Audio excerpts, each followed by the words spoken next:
All right, y'all. I know I'm beating y'all over the head with this Scott Peterson shit, but I promise y'all this is going to be the last video on this dude tonight. You feel me? This is going to be the last video, but this shit deep, man. I want y'all to pay attention to the expressions, to the emotions of these motherfucking broadcasters, how surprised they are that Scott Peterson's getting help from the Los Angeles Innocence Project. Shit, I ain't surprised. I been knew that man was innocent. Y'all pay attention, man. Y'all pay attention. Like, subscribe, hit your notification button, man. Hey, SMG Bird Talk Media. SMG Bird Talk Media, man. I'm bringing this shit all 2024 and beyond. Let's go, you heard? Yeah, the Los Angeles Innocence Project is jumping into the case for the convicted double murderer. They filed several motions asking the court for permission to test several items, saying in part, quote, evidence has been discovered that points to Mr. Peterson's innocence. Innocence? What are they talking about? He, of course, was convicted back in 2004 for the death of his wife, Lacey, their unborn son, Connor, in Modesto, California. The main evidence that led to his conviction included a couple things. Mainly the fact that the bodies of both Lacey and Connor turned up in San Francisco Bay, and that, of course, is where Scott Peterson was there fishing in his new boat the day of Lacey's disappearance. And plus, the thing that really stands out about this case were the bizarre interactions Peterson had with investigators and his mistress, Amber Fry. She helped the investigation by secretly recording Peterson while his pregnant wife was missing. Those recordings were played in court, and Ted, you were there, front and center inside of that courtroom during this trial. And hey, I wasn't in the courtroom, but I was there watching that shit on court TV. You feel me? Hey, check it out. I was watching it on TV. You check this shit out. Hey, those motherfucking recorded messages don't say anything about Scott Peterson killing his girl. It said nothing about him killing Lacey. You understand me? No. All it did was show that he was a fucking prolific liar. Because he just lied and lied and lied to this lady because he wanted to continue having a sexual affair with her. He wanted to continue screwing Amber Fry, little blonde-haired ass, so he lied and lied and lied.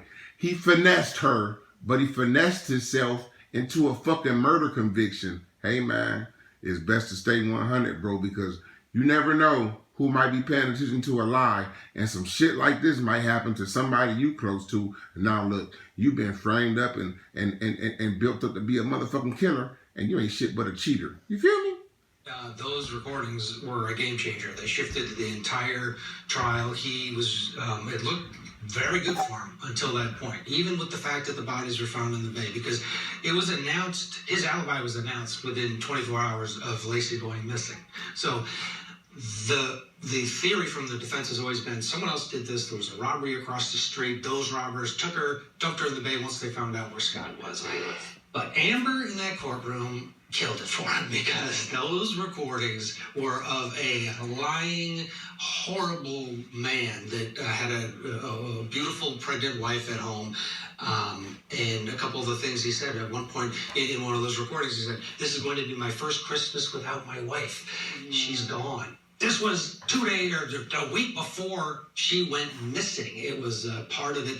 The question now is, so the LA Innocence Project, what do they have in their filings? And if I've read through them, they reference this new evidence. Well, they're also asking the court to test some old evidence. A van that was found on Christmas Day, the day after Lacey went missing at the Modesto airport. And I remember at the time, that was a piece of like, man, this is all new shit, really, to me. And I was on this case like dirt on dirt. You feel me? Like, I didn't know nothing about no orange van. You know, you feel me? I didn't know anything about no orange van. Oh, okay, that's interesting. Poo-pooed by prosecutors.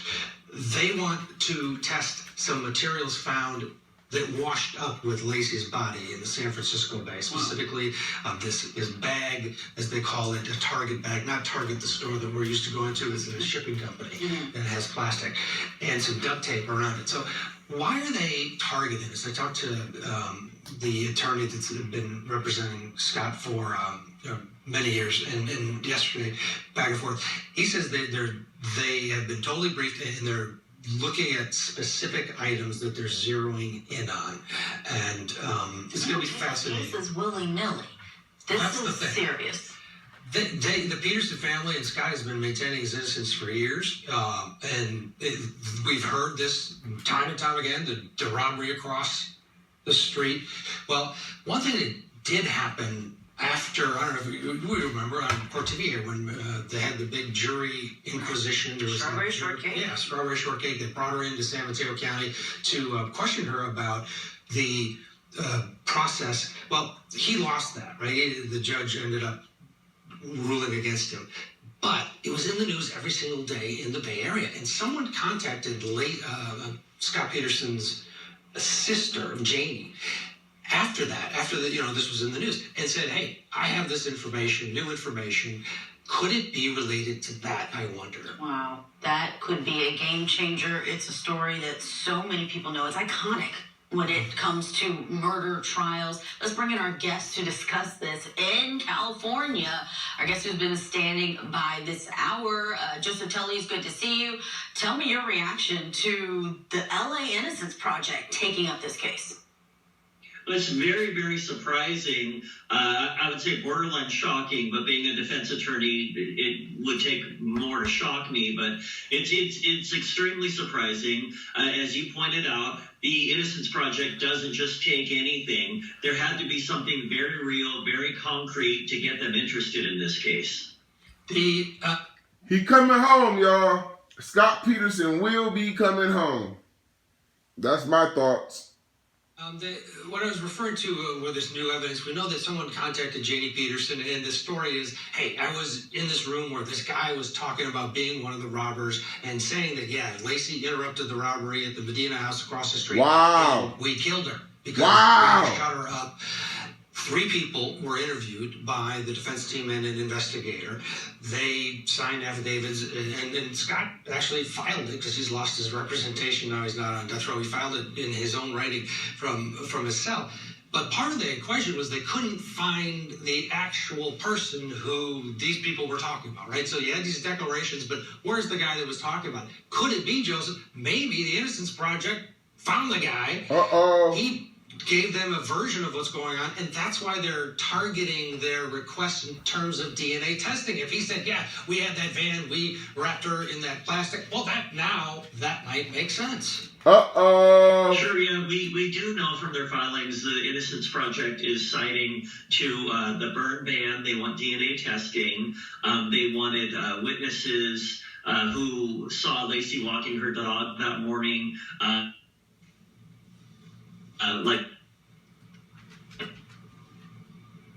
And they're citing to things related along those lines. So what I'm seeing exactly supports what you're saying. Yeah, there were several witnesses that did not make it to the witness stand at trial who reported seeing Lacey walking the dog during that morning. And if any one of those people was correct, then Scott's innocent, just because of the timeline and the way things worked. The defense didn't bring them on, so it's interesting the Innocence Project also wants to look at that. To me, they're asking for old evidence to analyze it, but they keep referencing new evidence in their motion. So do you think it could be a new angle on that evidence? But that could be the witness that you're mentioning. Stay tuned, y'all. This shit getting very interesting.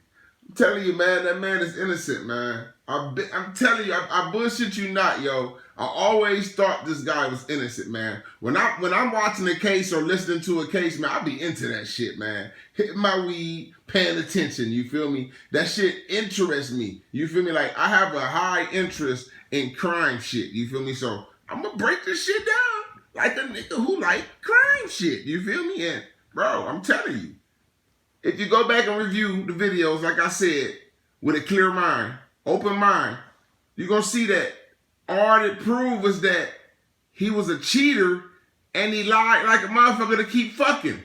He lied his ass off to keep having sex with Amber Fry, bro. You know what I'm saying? Trying to get sympathy pussy. But that sympathy lie made it look like he killed his wife. You feel me? It has to do with this robbery, or at least a van, an abduction, and they're it sounds like they've got an identity and they want to connect it with some DNA. And Joe Zatelli, I just want to ask you the follow-up on this, that even if there is this new evidence, I mean, we see appeals. So we see defense attorneys finding things that went wrong in the first trial, things that went wrong in the investigation. They file that in appeal. But when the Innocence Project takes something, they have to take into consideration the optics. They have to take into consideration what it would mean to help someone who has a very bad reputation when it comes to those who remember this case. Yo, that's why they call it the Innocence Project. They don't give a fuck about how bad somebody looked during the case. You see what I'm saying? See, that's the problem with society. That's the problem with today's people. You know what I'm saying? They worry about what other people think. You know what I'm saying? They worry about a portrait instead of the real inside, the real shit, the real information. You know what I'm saying? Remember just seeing that smiling photo of Lacey and thinking about Connor. Is that even more so the likelihood that there may be actually something to this possibility? Rest in peace to Lacey Peterson and Connor. Sure, yes. Rest in peace to Lacey Peterson and Connor Peterson, the unborn child. Direct evidence, or barely any direct evidence linking Scott Peterson to the murder. There was very strong circumstantial evidence. I remember, to me, at the time this was coming out, finding like cement powder in the boat. Imagine one of your loved ones going to jail for the rest of their life. He was facing the death penalty over some circumstantial evidence, not hardcore forensic evidence. Circumstantial evidence, man. Come on. A boat that he went fishing in around the time of the disappearance. That was strong circumstantial evidence to me. But I also think that, you know, it's not enough for the Innocence Project to say, hey, there's new evidence. They have to say there's new evidence that's tied to an actual defense of innocence. So they can't say, hey, here's evidence that might have raised a reasonable doubt. They have to say, here's evidence that supports actual innocence of Scott Peterson, and have an uphill battle going forward in the appellate court system on that. Yeah, and that's the key, right? At this point, he's exhausted a lot of his appeals already. He's off of death row, so he doesn't have Cliff Gardner working for him anymore. He's a fantastic appellate attorney in the Bay Area. He's in this position where the Innocence Project is fantastic, and Pat Harris talked to me yesterday and said, this is great. You know, we couldn't be happier to have them fighting this battle. Joseph, you mentioned the cement. He made anchors, and he admitted that he made these anchors. The state opined that he used them to weigh down Lacey's body because that's the only reason that how he could do it. They were trying to figure out how he pulled it off. The cement residue, he had an anchor there, and he used them, and he made them, and he admitted that. All of the, if you deep dive this, it was some shaky ass. The circumstantial evidence was shaky as fuck, yo. It was shaky. It was just anything that they could find to make it seem like he did it, but they didn't have any hardcore forensic evidence to say that he did it. It's bullshit, bro. And to think that he could have been killed. He was on death row. Done it for years. Here's the problem with this case. It's always bugged me is that you see him, you hear him, you get the details of what he did with Amber and all these lies, and you think, oh my God, he did it for sure. I said that many times. He did it for sure. Then you sit through the trial, you go through the evidence, and you're like, wow. You would think that X, Y, and Z there would have been blood in the house. There would have been something. There just isn't. It's not 100% for me. And I know a lot of people make fun of me and say that I'm a dumbass for not thinking that he's guilty. But see, good guy. I've always had this weird sense of there's like a 5% chance the guy didn't do it. And now the Innocence Project. 5% chance, my ass. A whole lot more percent than that.